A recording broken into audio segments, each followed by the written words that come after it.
তাই তার হাতে থাকা খাবার থেকে কিছু খাবার বের করে তিনি ভিখারিকে দিলেন এবং বললেন, আমার কাছে এটুকু আছে আপনাকে দেওয়ার জন্য।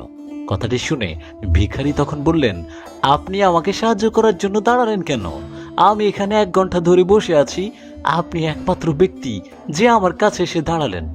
উত্তরে পথচারী বললেন, আপনি বলেছিলেন আপনি ক্ষুধার্ত। একজন মানুষের ক্ষুধার্ত থাকার কষ্টটা আমি বুঝতে পারি, কারণ আমি নিজেই এই অভিজ্ঞতা পার করেছি। প্রতিদিন আমি 5 মাইল হেঁটে কাজে যাই। অনেকদিন আমি ক্ষুধার্ত থাকি, তবু কাজে যাই। কি করব বলেন? নিজের স্ত্রী আর সন্তানকে তো আমাকেই দেখতে হবে।